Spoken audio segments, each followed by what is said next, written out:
Right then, you want to be a farmer, do you? Think it's all mucking about with sheep and growing your own vegetables? Well, I'll tell you right now, it's not as simple as the telly makes it look. It's a tough business, farming. You're at the mercy of the weather, the market, and a whole load of government regulations that'd make your head spin. But if you've got the right stuff, the grit, determination, and a healthy dose of common sense, it can be the most rewarding thing you'll ever do. Over the next few minutes, we're going to delve into the 7 essential skills you'll need to make your farm a success. We'll cover everything from sustainable practices and innovative techniques to the nitty-gritty of financial management and animal husbandry. So, grab yourself a cuppa, settle in, and get ready to learn a thing or two about the real world of farming. Now, I'm not one to jump on every bandwagon that comes along, but this whole sustainability thing, it's not just some trendy buzzword. It's about making sure your farm can keep going year after year without ruining the land for the next generation. Think of it like this. You wouldn't run your tractor without ever changing the oil, would you? Well, the environment's the same. You need to look after it. Water conservation's a big one. It's not just about saving water, though that's obviously important. It's about managing it properly, using what you need, and no more. Rainwater harvesting, drip irrigation, that sort of thing. And don't even get me started on the price of electricity these days. Solar panels, wind turbines, anything to reduce your reliance on the grid and save a bit of money. And you know what? Sometimes you've got to embrace a bit of change. I'm talking about new technology, things like precision farming and vertical agriculture. It might sound like something out of Star Trek, but these things can make a real difference. Precision farming uses technology to target fertilizer and pesticides exactly where they're needed. Less waste, better yields, better for the environment. Vertical farming's a whole other kettle of fish. Growing crops in stacked layers, indoors, under controlled conditions. Sounds mad, I know, but it uses less water, less land, and you can grow stuff all year round. Do your research, go to some agricultural shows, talk to other farmers. Just remember, what worked for your granddad might not work for you. Times change, and so does farming. Let me tell you something. Farming is like a beautiful woman, utterly unpredictable and prone to throwing a right strop when you least expect it. 1 minute the sun's shining, the crops are growing, and you think you've cracked it. The next, you've got a plague of locusts, a flood, or the government's changed the regulations again. You can't control everything, no matter how much you plan. What you can control is how you react. You need to be able to think on your feet, adapt to changing circumstances, and come up with solutions on the fly. Remember that time my tractor caught fire in the middle of harvest? Yeah, not ideal. But did I panic? Of course not. I grabbed a fire extinguisher, put the bloody thing out, and finished the job.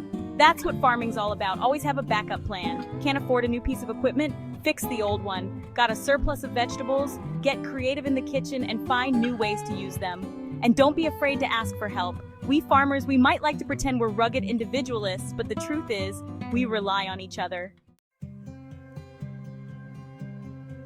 All right, you've grown your crops, raised your livestock, and now you've got a barn full of produce. What's next? Well, you're not going to make a living just admiring your handiwork, are you? You need to sell the bloody stuff.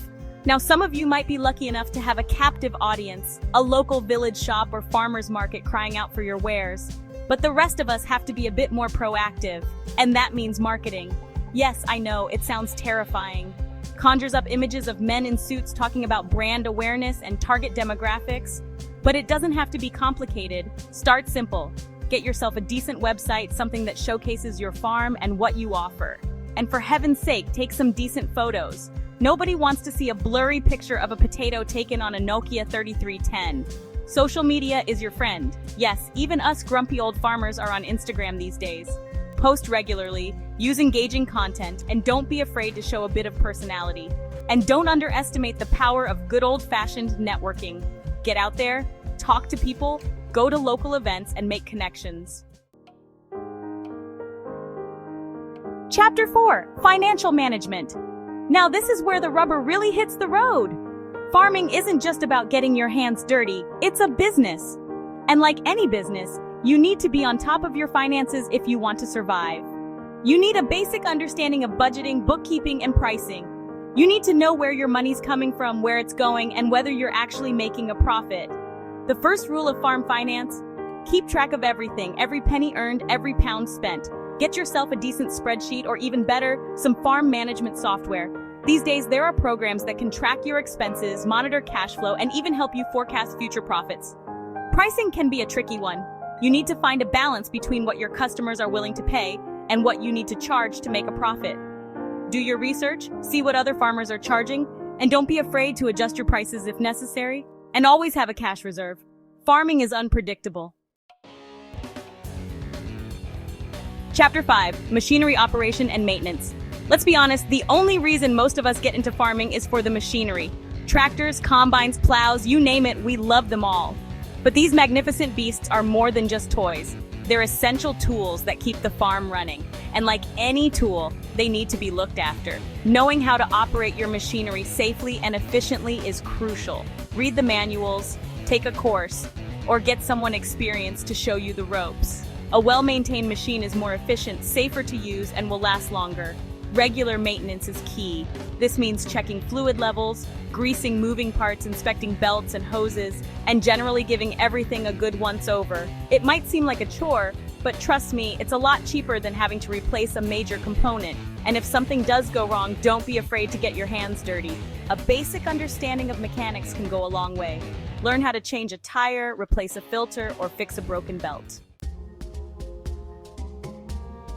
Chapter 6, Crop Management and Soil Health. All right, let's talk about the real heart of farming, the soil. It's not just dirt, it's a living, breathing ecosystem. And if you want to grow healthy, abundant crops, you need to understand how to look after it. First things first, get to know your soil. What's its composition? What's its pH level? What nutrients is it lacking? A simple soil test can tell you all of this and more. Once you know what you're working with, you can start to address any imbalances. Crop rotation is one of the oldest tricks in the book, and for good reason. It helps to break disease cycles, control pests, and improve soil fertility. Don't plant the same crop in the same field year after year. Mix it up a bit, and let's talk about fertilizers. Yes, they have their place, but too much of a good thing can be harmful. Overuse of chemical fertilizers can damage the soil structure, pollute waterways, and even make your crops more susceptible to pests and diseases. There are plenty of natural ways to improve soil health. Cover cropping, for example, is a great way to protect the soil from erosion, add organic matter, and suppress weeds. Chapter 7, Basic Animal Husbandry. Now, if you're planning on raising livestock, whether it's a few chickens or a whole herd of cows, you need to know how to look after them. Animals aren't machines.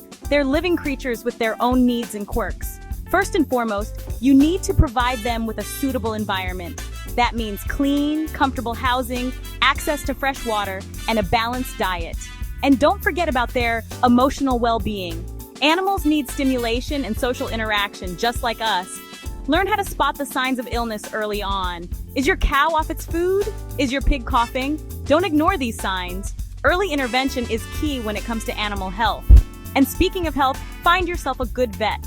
Not just any vet, mind you, but one who understands the specific needs of your animals. Handling animals safely and humanely is essential. Learn the proper techniques for restraining, moving, and transporting your animals. Outro thrive in agriculture. So there you have it, the 7 essential skills you need to run a successful farm. It's a tough gig, no doubt about it. Long hours, unpredictable weather, and a never-ending list of things that can go wrong.